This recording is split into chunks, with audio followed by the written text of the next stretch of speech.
अस्सलाम वालेकुम, मैं हूं शाहजेब खानजादा। तोशाखाना केस में चेयरमैन पीटीआई को सुप्रीम कोर्ट के बाद हाई कोर्ट से भी फौरी रिलीफ नहीं मिल सका है।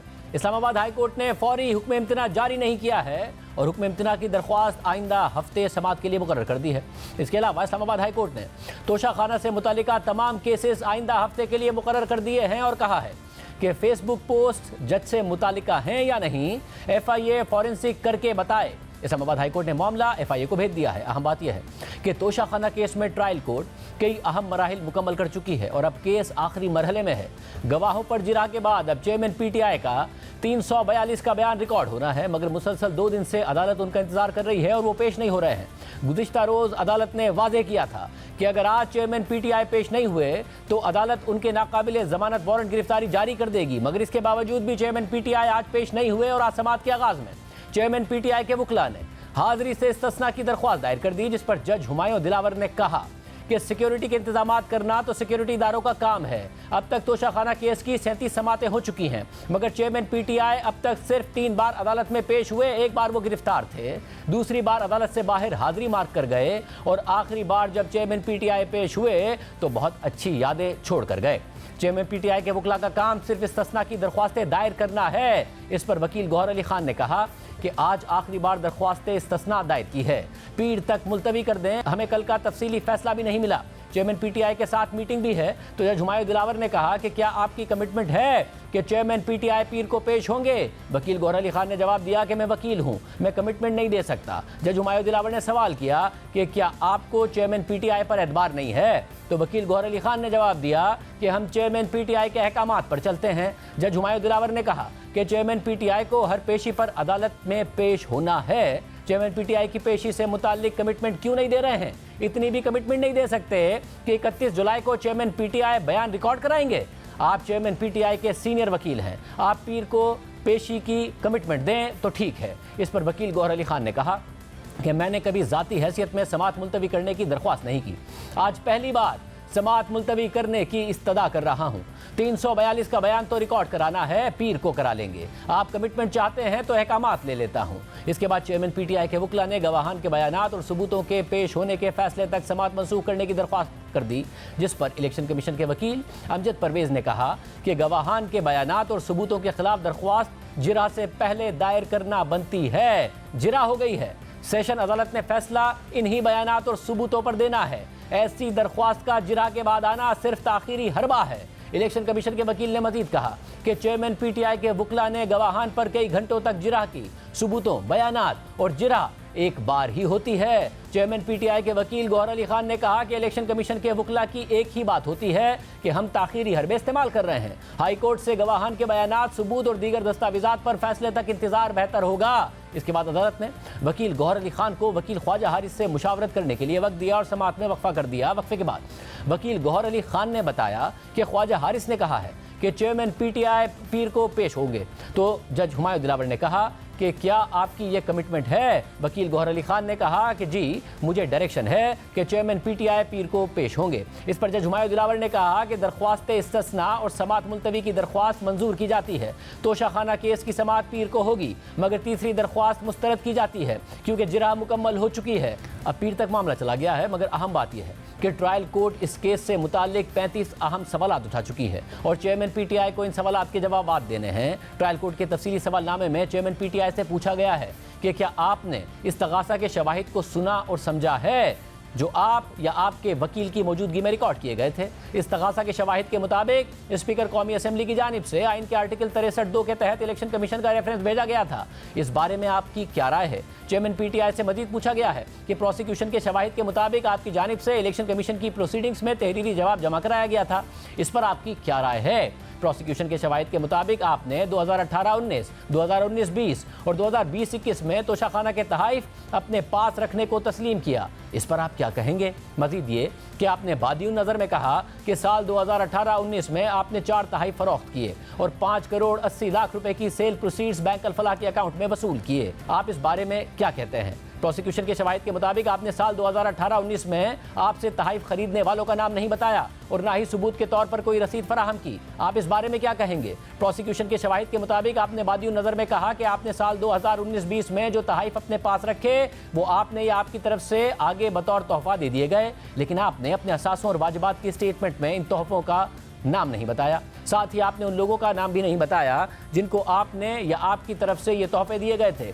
आप इस बारे में क्या कहेंगे? इसके अलावा आपने साल 2020-21 से मुताल्लिक बादियों नज़र में कहा कि आपने 5 तहाइफ की कीमत डिक्लेयर कर दी थी। इस पर आप क्या कहेंगे? ट्रायल कोर्ट के सवालनामे के मुताबिक प्रोसिक्यूशन की शहादत है कि आपने अपने असासों और वाजिबात की स्टेटमेंट में साल 2018-19 के तोशाखाना के 4 तहाइफ डिक्लेयर ही नहीं किए, लिहाजा आपने झूठा स्टेटमेंट और गलत डिक्लेरेशन जमा कराया। इस बारे में आपकी क्या राय है? प्रोसिक्यूशन के शवाहिद के मुताबिक आपने अपने असासों और वाजिबात से मुताल्लिक साल 2019-20 और 2020-21 के अपने बयान में तोशाखाना के तहाइफ डिक्लेयर नहीं किए, लिहाजा आपने झूठा स्टेटमेंट और गलत डिक्लेरेशन जमा कराया। इस बारे में आप क्या कहेंगे? प्रोसिक्यूशन के शवाहिद के मुताबिक आपने साल 2018-19 में तोशाखाना के तहाइफ बेचने के सबूत के तौर पर बैंक अल-फलाह के अकाउंट में 5 करोड़ 80 लाख रुपए की जो रकम दिखाई थी वो 22 जनवरी 2019 से लेकर 30 जून 2019 के अरसे में उस अकाउंट में जमा ही नहीं कराई गई थी, लिहाजा आपने झूठा स्टेटमेंट और गलत डिक्लेरेशन जमा कराया। आप इस पर क्या कहेंगे?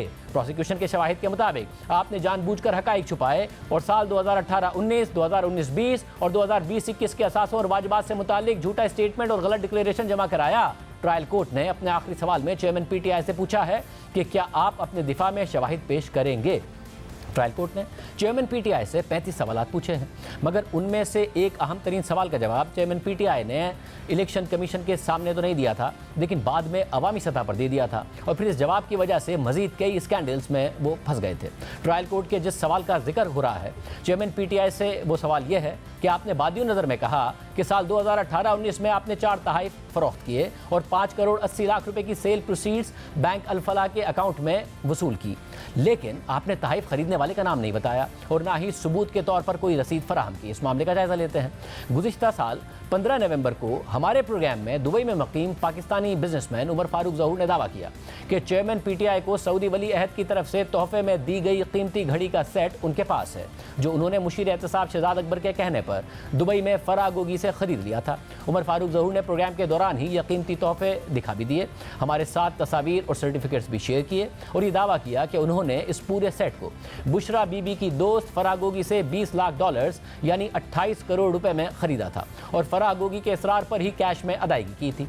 उमर फारूक ज़हूर के दावे के बाद सियासी हलचल मच गई। चेयरमैन पीटीआई पर कई अहम सवालात उठने लगे क्योंकि इस घड़ी की फरोख्त से मुताल्लिक चेयरमैन पीटीआई के मौक़िफ़ और उमर फारूक ज़हूर के साथ मुबैना डील में पैसों का बहुत बड़ा फ़र्क सामने आ रहा था।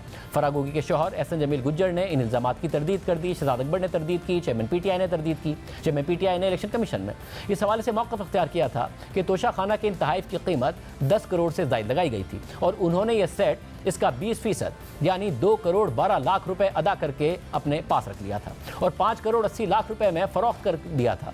चेयरमैन पीटीआई और पूरी तहरीक इंसाफ मुसलसल इनकार करती रही है कि उन्होंने यह कीमती घड़ी उमर फारूक ज़हूर को फ़रोख्त नहीं की थी, बल्कि इस घड़ी का सेट 5 करोड़ 70 लाख रुपए में इस्लामाबाद में एक मकामी वॉच शॉप को फ़रोख्त कर दिया था। चेयरमैन पीटीआई अपने दावे के हक़ में आर्ट ऑफ टाइम नामी दुकान की रसीदों का सहारा भी लेते रहे हैं, लेकिन फिर कुछ ही अरसे बाद अचानक आर्ट ऑफ टाइम के मालिक मोहम्मद शफीक खुद मंजर-ए-आम पर आ गए और दावा कर दिया कि उन्होंने चेयरमैन पीटीआई इमरान खान से ग्राफ की ये घड़ी खरीदी ही नहीं है और रसीद भी उन्होंने नहीं लिखी है। जी, मेरा नाम मोहम्मद शफीक है और मैं गोल मार्केट में शॉप है जिना सुपर में 18 नंबर में शॉप थी F7 में जिना सुपर मार्केट में, और मैं ये बावर कराना चाह रहा हूँ कि ये मेरी स्टेटमेंट है कि जो मेरे ख़िलाफ़ एक प्रोपेगेंडा चल रहा था मेरी शॉप के ख़िलाफ़ कि जी ये मैंने इमरान खान की घड़ी ख़रीदी है ग्राफ के नाम से, तो ना वो मेरा बिल है, ना मेरे साइन है, ना वो मेरी हैंड राइटिंग है। ये जो है सारा मेरा मिस यूज़ हुआ है, मेरी अपना स्टैम्प और मेरा सारा कुछ। तो मैं इस चीज़ पे बड़ा, ये काफ़ी अरसे से मैं खामोश था, सिर्फ इसी वजह से कि शायद इसमें कोई खामोशी आ जाए, लेकिन वो मुझे हर तरफ से बड़े परेशानी हुई। और इसका मैं बिल्कुल डिनाई करता हूँ कि ना मैंने वो वॉच ख़रीदी और ना मुझे इसका कुछ इल्म है। और इस चीज़ का मैं बिल्कुल डिनाई कर रहा हूँ कि ना मैंने वो वॉच ख़रीदी। मैं दोबारा इसलिए रिपीट कर रहा हूँ कि मेरा इससे कोई ताल्लुक़ ही नहीं है, ठीक है। और ये मेरा सियासी तौर पे जो नाम लिया जा रहा है बार बार, शफीक ने ख़रीदी, तो इस चीज़ को मैं बिल्कुल डिनाई करता हूँ। और अगर कोई दोबारा मुझे इस मामले में कोई अगर घसीटा जाएगा तो मैं उसका कानूनी जो है कुछ करूँगा, क्योंकि मैं बहुत परेशानी के मैंने ये टाइम गुजारा है। और इसमें क्योंकि मुझे अपना कारोबार बंद करना पड़ गया, इसी वजह से मुझे दुकान भी बेचनी पड़ गई। मोहम्मद शफीक ने गुज़िश्ता साल दिसंबर में दुबई में पाकिस्तानी कौंसल खाने में पेश होकर अपना बयान रिकॉर्ड करा दिया था और इस खरीदो फरोख्त से लाताल्लुकी का इजहार कर दिया था। सिर्फ यही नहीं, तहरीक इंसाफ घड़ी का सेट फरोख्त करने से मुतालिक हाथ से लिखी हुई जिस रसीद का सहारा ले रही थी, उस रसीद से एक और स्कैंडल सामने आ गया, क्योंकि घड़ी का सेट बेचने की हाथ से लिखी हुई उस एक रसीद और तोशाखाना से सिर्फ 20% अदायगी करके घड़ी खरीदने का जो रिकॉर्ड था, उन दोनों दस्तावेजात में एक ही तारीख लिखी हुई थी।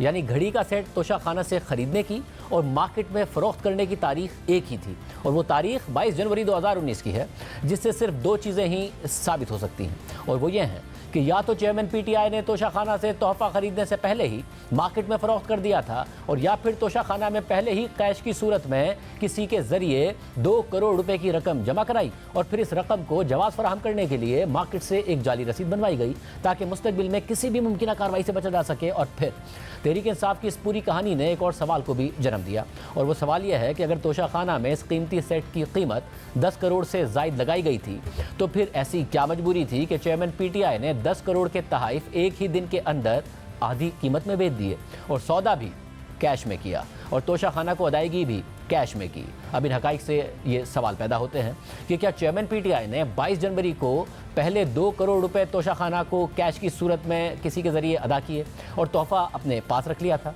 और फिर उस कैश को अदायगी को जवाज़ फराहम करने के लिए इस्लामाबाद की एक दुकान से एक जाली रसीद बनवाई, ताकि मुस्तकबिल में वो ये जवाज़ फराहम कर सकें कि उन्हें 2 करोड़ की रकम जो कैश की सूरत में मिली है वो उस लोकल दुकान से मिली है जिसका मालिक इसे 2020 में फ़रोख्त करके चला गया है। और इस सूरत हाल में सवाल ये उठता है कि चेयरमैन पीटीआई ने जो तोशाखाना को 2 करोड़ रुपए की रकम अदा की थी, वो कहाँ से अदा की गई थी? क्या वो पैसे चेयरमैन तहरीक इंसाफ ने अपने अकाउंट से निकाले हैं? अगर हाँ, तो उसकी मनी ट्रेल कहाँ है? और अपने अकाउंट से निकाल कर दिए तो कैश की सूरत में क्यों दिए हैं, चेक की सूरत में क्यों नहीं दिए हैं? हुकूमती ट्रांजैक्शंस तो चेक या पे ऑर्डर के ज़रिए होती हैं। दूसरा सवाल ये उठता है कि 2 करोड़ रुपए की कैश रकम अगर चेयरमैन पीटीआई ने वज़ीर आज़म होते हुए ख़ुद अदा नहीं की, तो फिर उनके लिए किसने अदा की? जबकि बार बार के इल्ज़ामात के बाद सवाल पैदा हो रहा है कि चेयरमैन पीटीआई इमरान खान क्यों तोहफ़े ख़रीदने और बेचने की बैंकिंग ज़राए से अदायगी की मनी ट्रेल नहीं दे रहे हैं। अगर उन्होंने कैश में करोड़ों रुपए की अदायगी की तो क्यों की? जिस दिन तोहफ़े बेचे उसी दिन तोशाखाना में रकम की अदायगी की, तो क्या कानून तोड़ते हुए पहले तोहफ़े बेचे और फिर अदायगी की? चेयरमैन तहरीक इंसाफ ने मुसलसल ये सवालात उठाए जाने के बावजूद जवाब नहीं दिया है। तहम चेयरमैन तहरीक इंसाफ घड़ी बेचने से मुतालिक एक और बयानिया ज़रूर बनाते रहे हैं कि उन्होंने तोहफ़ा बेचकर अपने घर के नीचे सड़क बनवाई थी, लेकिन उन्होंने ये बात इलेक्शन कमीशन में अपने जवाब में नहीं बताई कि तोहफ़ा बेचकर सड़क बनाई थी और क्यों इस रकम को अपनी आमदनी के तौर पर जाहिर किया। अगर रकम सड़क बनाने में खर्च कर दी थी तो असासों में इतना इजाफा क्यों हो गया, जो कि बाकायदा नज़र आ रहा है। इस्लामाबाद के साबिक मेयर ने भी चेयरमैन पीटीआई के इस दावे से मुतालिक बताया कि चेयरमैन पीटीआई ने अपने घर के सामने की सड़क का एक पोर्शन ठीक कराने के लिए 2019 में सिर्फ 30 लाख रुपए अदा किए थे। नवाज जब प्राइम मिनिस्टर बने और वो इनके घर गए मिलने के लिए, पहली दफा जब उन्होंने कटची कॉल की, तो उस वक्त इमरान खान साहब ने उनको कहा कि मेरे घर की सड़क टूटी हुई है तो आप इसको सड़क बनवा दें। नवाज साहब मेन रोड से लेके इनके घर तक जो थी वो सड़क बनवाई और वो गवर्नमेंट ने उसके पैसे अदा किए। तो ये जो कह रहे हैं, रात को फरमा रहे थे कि जी मैंने अपने पैसे से आवाम की भलाई के लिए सड़क बनाई, तो ऐसी कोई बात नहीं, ये सरासर झूठ है। ये 2019 में सबके घर के आगे जो एक सड़क है जो इनकी प्राइवेट रोड है, जो मेन रोड से आगे इनके घर तक जाती है, उसका कुछ पोर्शन टूटा हुआ था, तो उसके ऊपर फिर हमने उसको कार्पेटिंग करवा के दी और उसके लिए इन्होंने सिर्फ जो है वो 30 लाख रुपए जो है पे किए। वो जो उसका पे ऑर्डर जो है वो आज तक भी हमारे पास मौजूद है, रिकॉर्ड में लगा हुआ, जो उसी को पेमेंट की और वही एक पेमेंट आई है, उसके बाद कोई पेमेंट नहीं आई और ना उसके बाद कोई रोड बनी है। तोहफे करोड़ों के बेचे और चंद लाख के अखराजात दिखाकर ये साबित करने की कोशिश की कि तहाइफ बेचकर हासिल होने वाली रकम से मैंने सड़क बनवा दी है, आवाम के लिए सड़क बनवा दी है। अपने कारकुनों को बार बार ये बताते रहे, लेकिन ये वो स्कैंडल है जो पीटीआई के अपने दौर में सामने आ गया था, लेकिन चेयरमैन पीटीआई मुसलसल टालते रहे। हालांकि वो अपने दौर में ही इस स्कैंडल को वाज़ेह जवाब देकर ख़त्म कर सकते थे, मगर वो अदालत को भी खुद को मिलने वाले तहफ़ की तफसीलात देने से कतराते रहे। तहरीक इंसाफ का मौक़िफ़ होता था कि ये तो कौमी सलामती से जुड़ी मालूमात हैं और इन्हें पब्लिक करने से दोस्त ममालिक नाराज़ हो जाएंगे। तहरीक इंसाफ पिछले साल अपनी हुकूमत जाने तक अपने इसी मौक़िफ़ पर कायम रही और यूँ चेयरमैन पीटीआई और उनके साथी तोशाखाना से मुतालिक मुबैना तौर पर टाल मटोल से काम लेते रहे। लेकिन इस्लामाबाद हाई कोर्ट ने कई बार हैरत का इजहार किया कि हुकूमत वज़ीर आज़म को मिलने वाले तहफ़ की तफसीलात सामने लाने से क्यों कतरा रही है। अक्टूबर 2021 में एक समाअत के दौरान इस्लामाबाद हाई कोर्ट के जज जस्टिस मियां गुल हसन औरंगजेब ने रिमार्क दिए कि अगर कोई दिफाई तोहफा हो तो बेशक ना बताएं, लेकिन अगर तोहफे को पब्लिक करने पर पाबंदी क्यों है। अगर किसी मुल्क ने हार तोहफे में दिया है तो इसकी तफसीलात अवाम के सामने रखने में क्या हर्ज है। हुकूमत दीगर ममालिक से मिलने वाले तहाइफ ना बताकर क्यों शर्मिंदा हो रही है। हुक्मरानों को मिलने वाले तहाइफ उनके नहीं बल्कि अवाम के होते हैं। कोई अवामी ओहदा ना हो तो क्या ओहदों पर बैठने वाले अफराद को तहाइफ मिलेंगे। जस्टिस गुल हसन ने मजीद कहा कि किस मुल्क ने कितनी मोहब्बत से क्या तोहफा दिया, ये अवाम को बताने से ताल्लुकात कैसे ख़राब हो जाएंगे। फिर एक और समाअत में जस्टिस मियां गुल हसन औरंगजेब ने रिमार्क दिए कि अगर मुझे शील्ड मिलती है तो हाई कोर्ट में लगाऊंगा, साथ नहीं ले जाऊंगा। चेयरमैन पीटीआई इमरान खान वज़ीर आज़म ना भी रहें तो भी दरख्वास्त गैर मौसर नहीं होगी। जस्टिस गुल हसन ने हुकूमती वकील से कहा कि जो तहाइफ लोग घर ले गए हैं उनको भी वापस म्यूजियम में रखें। फिर गुज़िश्ता साल अप्रैल में नई हुकूमत आ गई और खुद वज़ीर आज़म शहबाज शरीफ समेत हुकूमती रहनुमाओं ने चेयरमैन पीटीआई को मिलने वाले तहाइफ की तफसीलात अवाम के सामने रख दी और इंकिशाफ किया गया कि चेयरमैन पीटीआई ने तोशाखाना से कीमती तहाइफ लेकर बैरून मुल्क बेच दिए हैं। ये नई तफसीलात और ये हक़ाइक़ सामने आने के बाद इस्लामाबाद हाई कोर्ट में दोबारा इस केस की समाअत हुई। तहाइफ की तफसीलात तलब करने वाले सहाफ़ी राना अबरार के वकील ने मौक़िफ़ इख्तियार किया कि तहरीक इंसाफ हुकूमत की पटीशन में कहा गया है कि तहाइफ की मालूमात शेयर की तो दीगर ममालिक से ताल्लुकात मुतासिर होंगे। अब जब तहाइफ की फ़रोख्त का मामला सामने आया है तो क्या इज्जत रह जाएगी। जस्टिस मियां गुल हसन औरंगजेब ने डिप्टी अटॉर्नी जनरल को मुखातिब करके रिमार्क दिए कि लोग आते और चले जाते हैं, वज़ीर आज़म ऑफिस वही रहता है। जो लोग तहाइफ अपने घर ले गए हैं उनसे भी वापस लें। जो भी तोहफा दिया जाता है वो उस ऑफिस का होता है, घर ले जाने के लिए नहीं होता है। जस्टिस गुल हसन ने मजीद कहा कि तहाइफ सिर्फ मिलते ही नहीं बल्कि अवाम के टैक्स से बैरूनी ममालिक के सरबराहान को भिजवाए भी जाते हैं। और सिर्फ अदालत में ही नहीं बल्कि अदालत के बाहर भी तहरीक इंसाफ का यही मौक़िफ़ रहा कि तहाइफ की तफसीलात पब्लिक करने से मीडिया हाइप और गैर ज़रूरी ख़बरें फैलेंगी, जिससे मुख्तलिफ ममालिक के साथ पाकिस्तान के ताल्लुकात ख़राब होने का ख़दशा है। साबिक़ वफाकी वज़ीर और अब तो तहरीक इंसाफ के भी साबिक़ रहनुमा फवाद चौधरी ने उस वक्त ये मौक़िफ़ इख्तियार किया था कि ये तो हम नहीं बताएंगे कि किसने क्या तोहफ़ा दिया है, मगर वैसे ही एक लिस्ट सामने लेकर आ जाएंगे। की तलाशी वो ले रहे थे, बार बार तलाशी की बात कर रहे। अब तो शखाना के उसकी तलाशी क्यों इमरान खान नहीं देता? 100% देनी चाहिए और मैं उसकी वजह बताता हूँ क्या है, क्यों नहीं दे रहे। होता ये है कि सबसे पहले जो सारे आपको गिफ्ट्स मिलते हैं, मेनली गिफ्ट्स आपको जो मिलते हैं वो मिलते हैं अरब वर्ल्ड से, अरब दुनिया से। वो ये पसंद नहीं करते कि उनके डिस्क्लोज़ किए जाएँ नाम। अब मैंने ये कहा है कि हमें ये करना चाहिए कि हम नाम ना दें कि किसने क्या दिया है, लेकिन हम वैसे लिस्ट जो है लिस्ट तो दे देना कि ये चीज़ें आई हैं। अब हमने यही अच्छा, ये इसके बाद 7 महीने तक तहरीक इंसाफ की हुकूमत रही मगर ऐसी कोई लिस्ट सामने नहीं आई और ये मामला जू का तू रहा। अब एक जानिब पूरी हुकूमत थी जो मुबैना तौर पर पूरा जोर लगा रही थी कि वज़ीर आज़म को मिलने वाले तहाइफ की तफसीलात छुपाई जाएँ। इस मकसद के हुसूल के लिए तहरीक इंसाफ की वफाकी हुकूमत ने तोशाखाना स्कैंडल सामने लाने वाले सहाफ़ी राना अबरार पर भी मुबैना तौर पर दबाव डालना शुरू कर दिया। राना अबरार ने हमारे प्रोग्राम में दावा किया कि कैसे तोशाखाना स्कैंडल की वजह से उन्हें इंतकामी कार्रवाइयों का निशाना बनाया गया।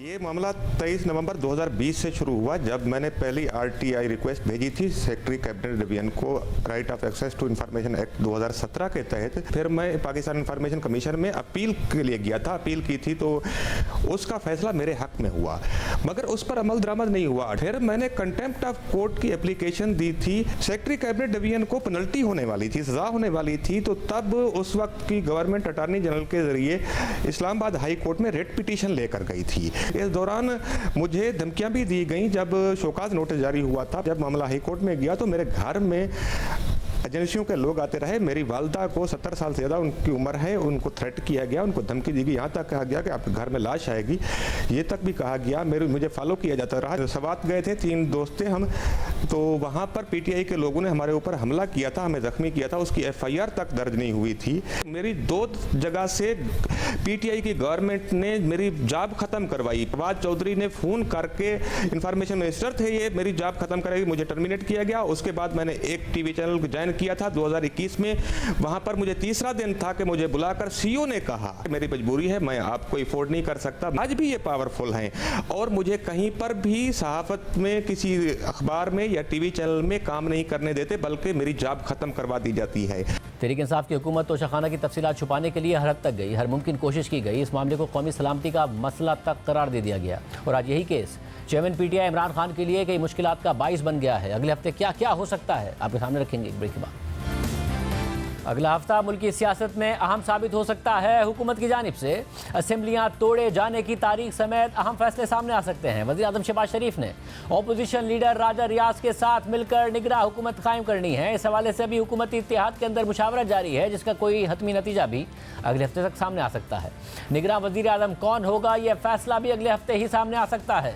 नून लीग बार बार कह चुकी है कि नवाज शरीफ इंतखाबी मुहिम की क़यादत के लिए खुद पाकिस्तान में मौजूद होंगे। अब यह भी देखना होगा कि नवाज शरीफ फौरी वतन वापसी का फैसला करते हैं या चीफ जस्टिस उमर अता बंदियाल की रिटायरमेंट का इंतजार करते हैं, क्योंकि इस हवाले से वज़ीर दिफा ख्वाजा आसिफ हमारे प्रोग्राम में ये कह चुके हैं कि हमें अदलिया के गुड टू सी यू वाले रवैये से खदशा है। इस फिजा में कैसे अपने लीडर को हवाले करें।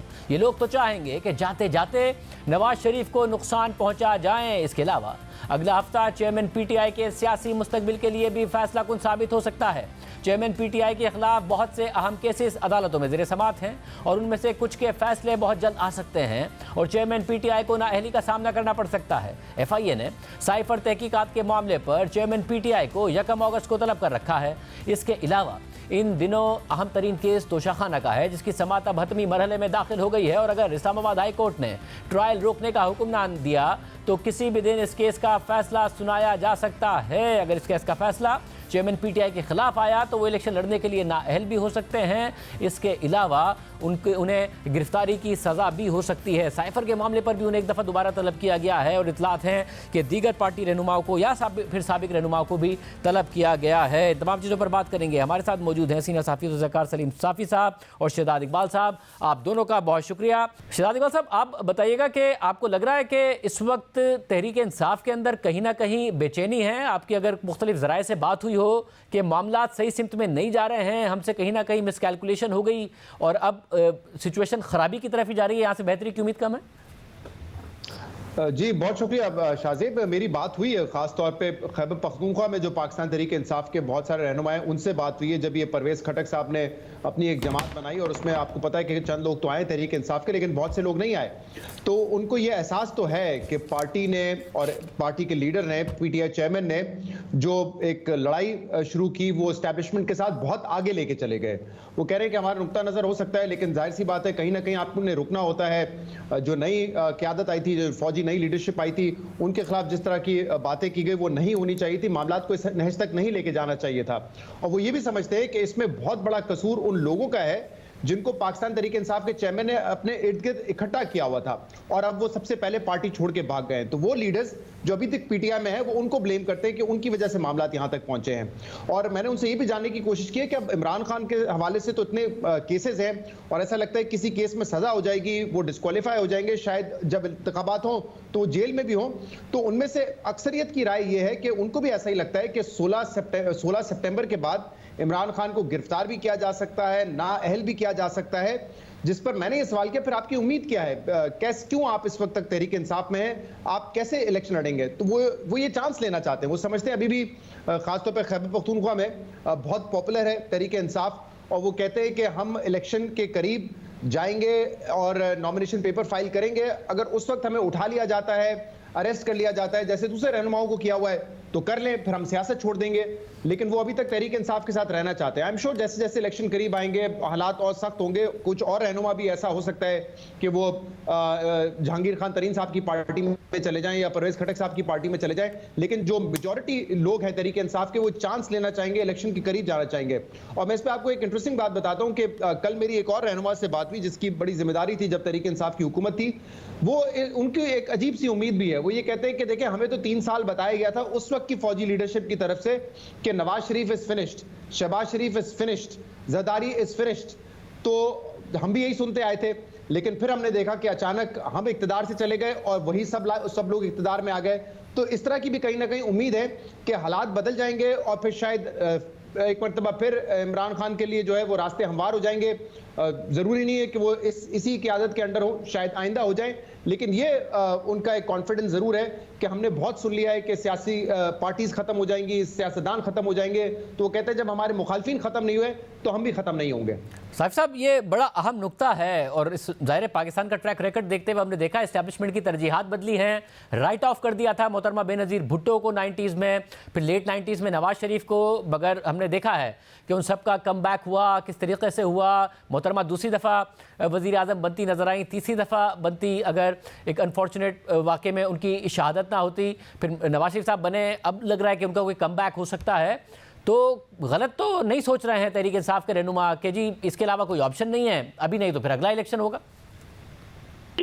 नहीं, ये बात ठीक है शाहजेब भाई कि आप सियासी लीडरशिप को या सियासी जमातों को इस तरीके से एलिमिनेट नहीं कर सकते, लेकिन एक चीज़ जो तारीख ये भी बता रही है कि वापसी जिसकी भी हुई है तो वो उस दौर में नहीं हुई है। यानी उसी से अगर नवाज शरीफ को आउट किया गया तो ऐसा नहीं है कि वो उस इलेक्शन में दोबारा मैदान में आए, बल्कि 5 साल बाद उनकी या 10 साल बाद उनकी दोबारा एंट्री हो गई। इसी तरह अगर नवाज बेनज़ीर भुट्टो साहबा को आउट किया गया था तो ऐसा नहीं था कि महीने 2 बाद उनकी एंट्री हुई, बल्कि वो 5-6 साल बाद या 8 साल बाद उनकी दोबारा एंट्री हुई।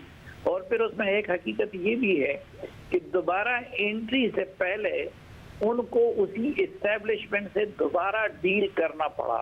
वो अपने उस इनकलाबी बयानिए के साथ दोबारा उनकी एंट्री नहीं हो सकी।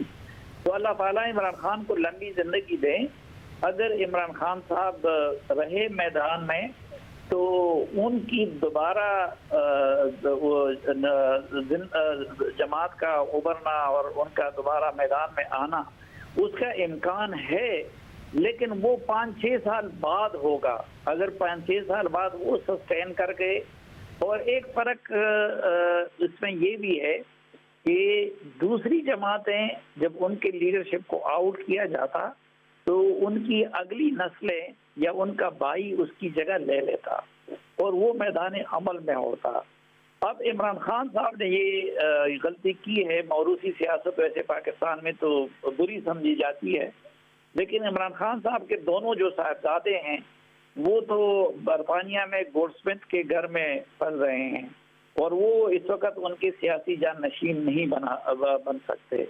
और पार्टी के अंदर उनकी जो सेकंड टियर, वो परवेज खटक हो, वो शाह महमूद कुरैशी हो, वो असद उमर हो, किसी और का हो, तो उन पे इमरान खान का और इमरान खान का उन पे एतमाद नहीं है और न उनके कारकुन इमरान खान के सिवा किसी और को मानते हैं, क्योंकि उन्होंने किसी और को ग्रूम करने ही नहीं दिया। तो अब उनके खानदान में भी कोई ऐसा नहीं है कि जो उनकी जगह लेके उसको जिंदा रख सके और उसने अपना कोई नंबर 2 भी ग्रूम नहीं किया है। और शहजाद, ये जो इस वक्त सोच है कि जी अब जाएंगे, नहीं फाइल करा सके तो नहीं करेंगे, मगर आगे जाके लोगों का कम बैक हो जाता है, जैसे कि नवाज शरीफ का हो गया, मोहतरमा बेनज़ीर भुट्टो का सेकंड टेन्योर में हो गया, मगर फिर वो इस बात के लिए भी तैयार हैं कि लॉन्ग टर्म ही होगा या शॉर्ट टर्म में भी उनको कोई उम्मीद है? क्योंकि ज़ाहिर है इमरान खान साहब इल्ज़ाम लगाते हैं कि मौजूदा जो इस्टेब्लिशमेंट है उन्होंने उन्हें कत्ल कराने की कोशिश की है, फिर पर्सनली उन्होंने मौजूदा आर्मी चीफ पर, DGC पर, सब पर हमले किए हैं। जिन्हें वो आर्मी चीफ नहीं बनाना चाहते थे वो आर्मी चीफ बन गए। जिनके खिलाफ उन्होंने रेफरेंस भेजा था वो सितंबर में चीफ जस्टिस बनने जा रहे हैं। जिनके खिलाफ उन्होंने केसेस बनाए थे वो इस वक्त वजीर आज़म है, मुमकिन तौर पर निगरान वजीर आज़म भी कोई ऐसा नहीं आएगा जो इमरान खान साहब को पसंद होगा। तो इस इक्वेशन में उन्हें शॉर्ट टर्म में भी कुछ नजर आ रहा है कि इमरान खान साहब के लिए कुछ हो सकता है? आप दुरुस्त कह रहे हैं ना, इस वक्त इमरान खान साहब की मर्जी के चीफ ऑफ आर्मी स्टाफ हैं और बहुत जल्द उनकी मर्जी के चीफ जस्टिस भी नहीं होंगे, ना उनकी मर्जी के DG ISI हैं, ना उनकी मर्जी के चेयरमैन चीफ इलेक्शन कमिश्नर हैं। तो जाहिर सी बात है हालात उनके लिए मुश्किल है और उनकी पार्टी को मेरे ख्याल से एहसास जरूर है। जो लोग पार्टी नहीं छोड़ना चाहते वो कहते हैं कि देखें हमारे हल्के में तो कोई और ऑप्शन नहीं है, तो हम तो रहेंगे और एक चांस लेंगे कि अगर इलेक्शन लड़ने का मौका मिल गया तो लड़ लेंगे, वरना कुछ ऐसे लोग हैं जो जिनका ब्रेड एंड बटर सियासत नहीं है, वो कहते हैं फिर हम सियासत छोड़ देंगे।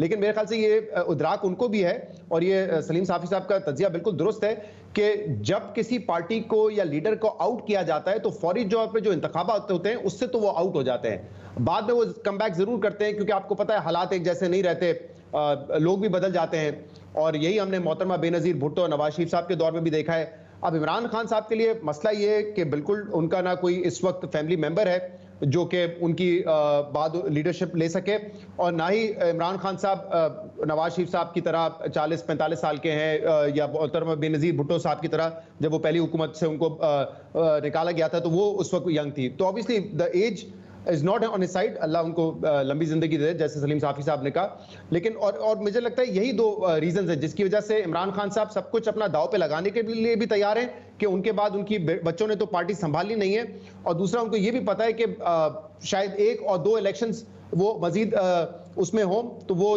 चांस लेना चाहते हैं, ऑल आउट जाना चाहते हैं, वो एक लंबी गेम नहीं खेलना चाहते। आपने देखा कि जो रहनुमा जिला वतन रहे हैं वो 5 साल, 7 साल, 8 साल जिला वतन भी रहे हैं, आहिस्ता आहिस्ता उन्होंने अपने ताल्लुकात बहाल किए और फिर वो वापस सियासत में लौटे हैं। मुझे नहीं लगता कि पाकिस्तान तहरीक इंसाफ के चेयरमैन ये करना चाहेंगे कि वो जिला वतन हो जाएं और फिर एक लॉन्ग शॉट लेके फिर बाद में कम बैक करें। वो कोशिश करेंगे कि इसी इलेक्शन में वो जीत जाएं, वरना अगर कोई हुकूमत कायम हो जाती है तो उसके बाद भी मेरे ख्याल से वो अपनी जो जहराना सियासत है वो जारी रखेंगे। मुझे नहीं लगता वो बहुत ज़्यादा पीछे हटेंगे। और साफी साहब, क्योंकि उन्हें मुसलसल अदालत से रिलीफ तो मिल रहा था, केसेस इल्तवा का शिकार हो रहे थे, और हमने देखा सुप्रीम कोर्ट से फौरी तौर पर कल रिलीफ नहीं मिला, हाई कोर्ट से नहीं मिला, तो शखाना आगे बढ़ रहा है। आपको लग रहा है कि घेरा बहुत तेजी से तंग हो रहा है और कोई किसी केस का फैसला आ सकता है जल्द? मेरा तो अपना ख्याल है कि इमरान खान साहब का मुश्किल दौर अभी तक शुरू ही नहीं हुआ है। जिस तरह के माजी में बेनज़ीर भुट्टो या नवाज शरीफ या दीगर लीडरों का हुआ करता था, बल्कि उनका मुश्किल दौर शुरू होगा मिड सितंबर में, क्योंकि इस वक्त उनको हर तरफ से खुसूसन अदलिया की तरफ से प्रोटेक्शन दी जा रही है, और बाज़ जज तो बिल्कुल एक फरीक की सूरत इख्तियार कर गए हैं। दूसरा, इस वक्त जो पॉलिटिकल गवर्नमेंट है उसमें विल और यकजहती की भी कमी है, और पॉलिटिकल लीडर्स होने के नाते वो किसी सियासी लीडर को पॉलिटिकल मैदान से आउट करने की जिम्मेदारी भी अपने कांधों पे नहीं लेना चाहते। तो मेरे ख्याल में अभी एक उनके खिलाफ जितने केसेस हैं वो भी मैच्योर होते जा रहे हैं, और मजीद अगर कोई जज जितना भी उनको रिलीफ देना चाहें तो वो रिलीफ मजीद उनको नहीं मिल सकता। और दूसरा, जाहिर बात है कि सुप्रीम कोर्ट की क़यादत भी तब्दील हो जाएगी, और इसी तरह कुछ और तब्दीलियाँ भी हो जाएंगी। निगरान हुकूमत को इन चीज़ों की परवाह भी नहीं होगी, जिसका अभी इस वक्त मौजूदा हुकूमत में शामिल बाज़ जमातें कर रही हैं कि अपने आप का जमहूरी पोस्टर भी बरकरार रखना चाहती हैं। तो इमरान खान और उनके साथियों पे असल मुश्किल वक्त आएगा सितंबर में, उसके बाद फिर देखा जाएगा कि कौन उनके साथ खड़े रह सकते हैं। और दूसरी तरफ इरादे इस तरह लगते हैं कि आने वाले इलेक्शन में ना तो पीटीआई नाम होगा और ना बल्ले का निशान होगा।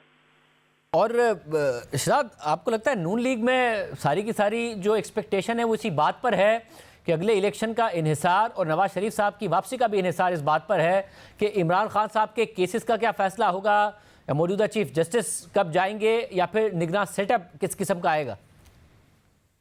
मेरे ख्याल से ये बातें तो अब नून लीग के रहनुमा आकर खुलकर बात कर रहे हैं। हमने एहसन इकबाल साहब से पूछा, वो कह रहे हैं कि बिल्कुल ठीक है, अगर 16 तारीख को चीफ जस्टिस साहब जा रहे हैं तो उसके बाद ही नवाज शरीफ साहब को आना चाहिए, क्योंकि हमारे ग्रीवेंसेज हैं, हमारी शिकायत है, हमें लगता है कि हमारे मुखालफिन को रिलीफ मिल जाता है इस अदालत से और नवाज शरीफ को नहीं मिला है, तो उसके बाद आएँ, वो 1.5 महीना कैंपेन करें, और उस वक्त तक ऑब्वियसली टाइम भी गुजर चुका होगा। हो सकता है इमरान खान साहब के जो केसेज हैं वो मंतकी अंजाम तक पहुंच सके। लेकिन देखें, मुझे ये इस वक्त जो हो रहा है ना, उसमें कोई हमें फख्र की बात नहीं है। इस वक्त जो जुमला इस्तेमाल किया सलीम साहब ने कि जमहूरी पोस्चर दिखाना चाहते हैं, देखें आप, एक के बाद एक जो चीजें हो रही है इस मुल्क में वो अनप्रेसिडेंटेड है। अक्सर हम कहते हैं कि जुडिशरी में आप प्रेसिडेंट्स मैटर करता है, सियासत में नहीं करता, हालात मुख्तलिफ होते हैं, लेकिन ये पहली मरतबा हुआ है कि एक पार्टी ने अपनी 2 हुकूमतें खत्म कर दी।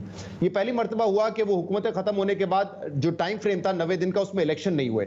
ये पहली मरतबा है कि केयर टेकर सेटअप उन 2 सूबों में गैर आईनी तौर पर है, उनको सुप्रीम कोर्ट का कोई कवर भी हासिल नहीं है, वो 90 दिन से तजावुज कर चुके हैं। अब ये पहली मर्तबा केयर टेकर सेटअप जिसका हमें पता है शाहजेब की बुनियादी जिम्मेदारी ये है कि आपने अगला इलेक्शन करवाना है और डे टू डे अफेयर्स को देखना है, लेकिन अब दो नई मंतक पेश की जा रही है। एक ये कि इनको बाइख्तियार किया जाए, इनको ताकतवर किया जाए ताकि जो माशी मसाइल हैं वो मुतासर ना हो, एक कंटिन्यूटी ऑफ पॉलिसी रहे।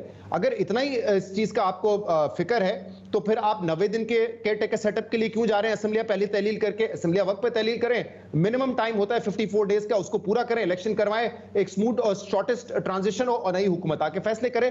दूसरा, जो बुनियादी मकसद है केयर टेकर का, तमाम ममालिक में तो नहीं होता, लेकिन जो केयर टेकर प्राइम मिनिस्टर होगा हैज टू बी इंडिपेंडेंट। खाली ये नहीं कि leader of the opposition, leader of the house ने फैसला करना है, एथिकली मॉरली आपने एक इंडिपेंडेंट शख्स को लाना है। अब डिबेट आप सोचें यहां पे पहुंच गई कि इसाक डार साहब को बना दें, मतलब ये थोड़ा सा इनको सोचना चाहिए कि कम से कम एक पोस्चरिंग ये भी करें कि जो इंतखाबात होने जा रहे हैं वो साफ और शफाफ हैं, फ्री एंड फेयर होंगे, क्रेडिबल होंगे, वरना अपना ही केयर टेकर लगाकर और बाइख्तियार करके इस केयर टेकर सेटअप को आप क्या हासिल करेंगे? दूसरा, जो अफवाहें थी, चमकगोइयां हो रही हैं, वो तो आपको पता है पहले से हो रही हैं कि शायद ये हुकूमत जो है वक्त पे खत्म ना करे अपनी मुद्दत, इसमें कोई तौसी हो जाए, या जो केयर टेकर है उसमें मजीद तौसी हो जाए। तो ये अफवाहें मजीद जन्म ले रही हैं इस तरीके से इख्तियारात देने के।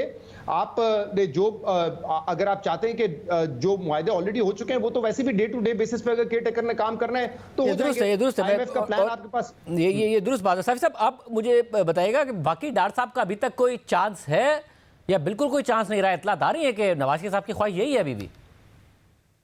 नहीं, मैं तो जाती तौर पर उसके हक में नहीं हूँ, और मैं तो आपसे ये चाहूँगा कि हकीकी मानों में गैर जानेदार हुकूमत कायम होनी चाहिए। इसलिए मैं खैबर पख्तूनख्वा की हुकूमत पे भी रोज़ाना उंगली उठा रहा हूँ और तनकीद कर रहा हूँ, और गवर्नर और सूबाई काबीना को रिमूव करने का मुतालबा कर रहा हूँ। लेकिन शाहजेब देखें, ये आपसे बेहतर कोई नहीं जानता, आपने सबसे ज़्यादा इसकी रिसर्च भी की है और प्रोग्राम भी किए हैं कि आप जो गैर फितरी तरीके से जो काम हो जाए तो फिर उसको गैर फितरी तरीके से ही ख़त्म किया जाता है और हर अमल का रद्द अमल होता है।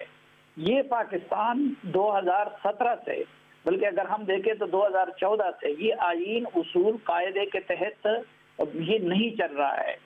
कौन ऐसा बंदा है जो मेरे साथ डिबेट करके ये साबित कर सकें कि इमरान खान को पाकिस्तान के अवाम ने इलेक्ट किया था? इमरान खान की पार्टी को इसी तरीके से बनाया गया था जिस तरह अब उनकी पार्टी से लोगों को निकाला जा रहा है। एक एक बंदे को पकड़कर नैब को इस्तेमाल करके, अदालतों के इस्तेमाल करके, अच्छा नवाज शरीफ को किस तरीके से आउट किया गया।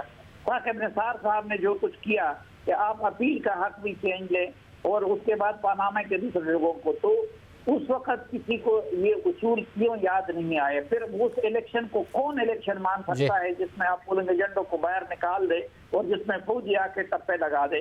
तो ये मुल्क प्रैक्टिकली अभी आप देखें कि इस वक्त भी ये मुल्क किस तरीके से चल रहा है। जब आपके अदलिया की ये हालत हो, 25 मई 2022 को इसी सुप्रीम कोर्ट ने पुलिस को ऑर्डर दिया कि आप उनको आने दें। इमरान खान ने तौहीन अदालत की, उस अदालत को अपनी तौहीन की भी फिक्र नहीं है।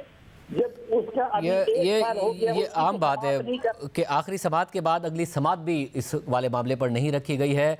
हमें प्रोग्राम में एक ब्रेक शामिल करना है। आप दोनों का बहुत शुक्रिया। नाज़रीन, प्रोग्राम में एक ब्रेक शामिल करते हैं और आमखुर में बात करेंगे।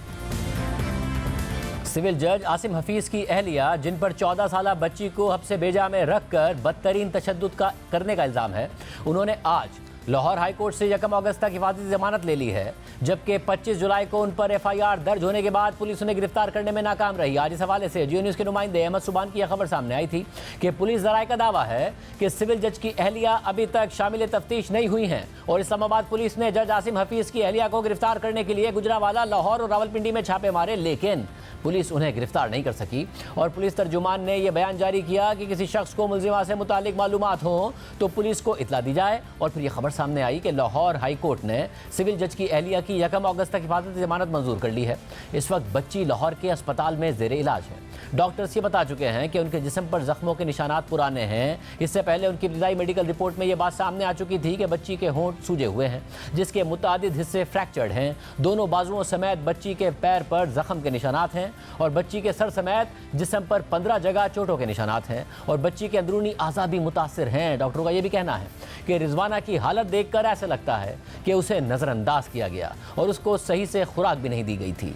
12 डॉक्टरों पर मुश्तमिल एक मेडिकल टीम बच्ची की तबीयत और जख्मों का जायजा ले रही है। इसके अलावा सिविल जज आसिम हफीज ने गुज़िश्ता दिनों बच्ची के वालिदैन को सुलह की पेशकश की थी और कहा था कि वो इलाज का सारा खर्चा और अलग से भी रकम देने को तैयार है, लेकिन मुतासरा बच्ची के वालिदैन ने इस पेशकश को मुस्तरद करते हुए कहा कि हमारी बच्ची की सूरत हाल बहुत नाजुक है, हम सुलह किसी सूरत नहीं चाहते। जज साहब को कहा है कि आप अदालतों में इंसाफ करते हैं, आज अपने केस में भी इंसाफ करें। दूसरी तरफ इस केस की FIR से मुताल्लिक भी तनकीद हो रही है। समाजी कारकुन और कानूनी माहिरीन इस पर सवालात उठा रहे हैं। इस केस में अब तक क्या पेशरफ्त हुई है, बात करेंगे जियो न्यूज़ के नुमाइंदे अहमद सुभान से। सुभान, बहुत शुक्रिया, आप मुसलसल इस मामले को कवर कर रहे हैं।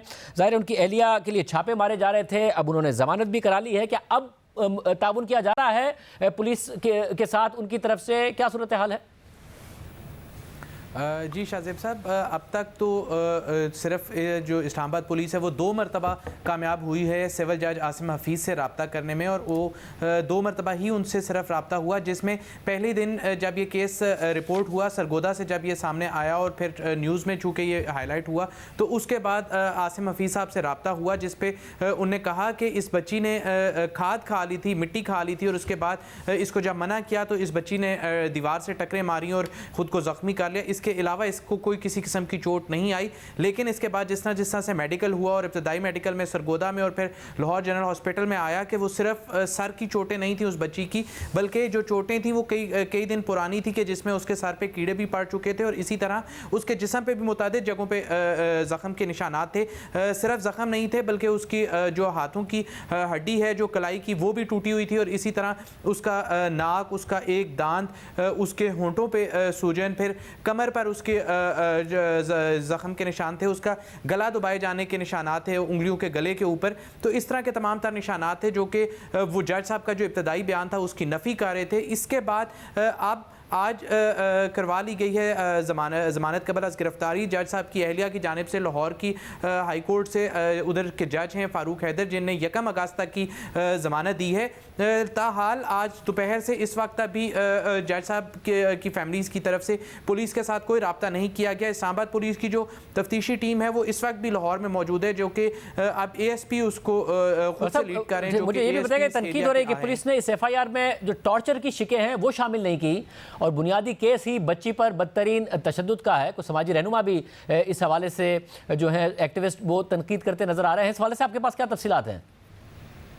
जी, इसमें इस तरह है कि चूंकि ये इब्तदाई तौर पे जो वाक़या रिपोर्ट हुआ था तशद्दुद का और बच्ची को रखे जाने का, तो उसके हवाले से ये 2 दफ़ात इसमें केस में ऐड की गई थी, 342 और 506। इसके बाद जब इस्लामाबाद पुलिस लाहौर पहुंची और जाके बच्ची का तमाम तर जो सूरत हाल का जायज़ा लिया, उसकी एज को भी मुलायजा किया गया और इसी तरह उसके जिस्म पर जो ज़ख्म के निशानात हैं उनका भी मुलायजा किया गया। तो उसके बाद जो सेक्शन 328A है वो भी इस FIR में ऐड कर दिया गया था, और उसके बाद जो पहली ज़िमनी है इसमें ये पुलिस हुकाम ने हमें कंफर्म किया कि इस दफ़ा को भी ऐड कर दिया गया था। उस दफ़ा के तहत तमाम तर ये जो टॉर्चर है और इस तरह से बच्ची को जो हब्से बेजा में रखा गया, जो उसको डराया धमकाया गया कि वो जब अपने वालिदैन से बात भी करती थी टेलीफोनिकली तो उस दौरान भी इस बच्ची ने कुछ नहीं बताया वालिदैन को। इसी के साथ साथ जिस तरह से अब तक जो पुलिस को भी इस्टेब्लिश हुआ है जज साहब की फैमिली की जानिब से, तो उसमें यह बताया गया कि जो बच्ची की वालदा हैं उनको बुलाया गया था जज साहब की के घर से ही कॉल करके उनकी एहलिया की जानिब से,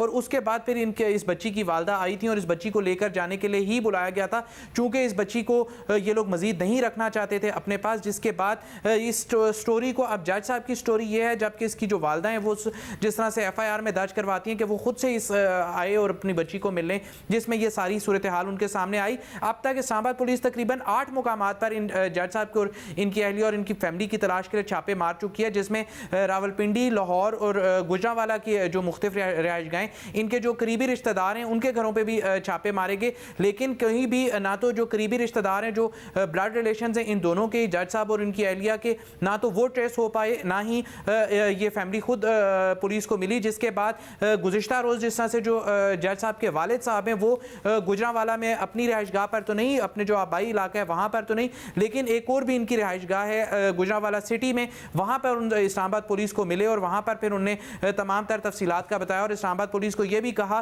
कि हम कोशिश कर रहे हैं कि इनको हम कायल कर लें इस फैमिली को कि जिसमें इनसे हमारी सुलह मुतवक्के है। लेकिन आज भी जब मेरी शाम के औकात में इस बच्ची के वालिद से बात हुई और वो लाहौर जनरल हॉस्पिटल में ही इस बच्ची के साथ ही मौजूद थे, तो उसमें भी उन्होंने ये कहा कि 2 रोज़ से अब तक कोई राब्ता नहीं किया गया किसी भी फैमिली मेंबर की जानिब से जज साहब की, और ना ही हमारे साथ कोई सुलह की या किसी भी किस्म के ताउन की कोई हमें पेशकश की गई है। गुज़िश्ता 2 रोज़ में सिर्फ एक मरतबा जज साहब की फैमिली की जानिब से कॉल आई थी इनको और उसमें ये पेशकश की गई थी, जज साहब की अपनी तरफ से ही बेसिकली ये कॉल थी और उन्होंने पेशकश की थी इलाज की भी और साथ में जो गुजर बसर के लिए कुछ पैसे देने का भी उन्होंने कहा था और साथ में कहा था कि इस मामले को पर हम आपसे माफ़ी मांगना चाहते हैं। लेकिन चूंकि इब्तदाई तौर पे इस फैमिली ने इनकार कर दिया गया था, लेकिन इसके बाद जो जज साहब के वालिद साहब हैं वो तो ये कहते हैं पुलिस को कि हम कोशिश कर रहे हैं और इनसे रब्ता कर रहे हैं, और ये भी उन्होंने दावा किया था कि जो गुज़िश्ता रोज़ गुजर चुका है, जो दिन जुमेरात का जो बुध का दिन बनता था, उसमें इनने जाना भी था लाहौर जनरल हॉस्पिटल और जाके इस फैमिली से मिलना था। लेकिन अब तक आज की शाम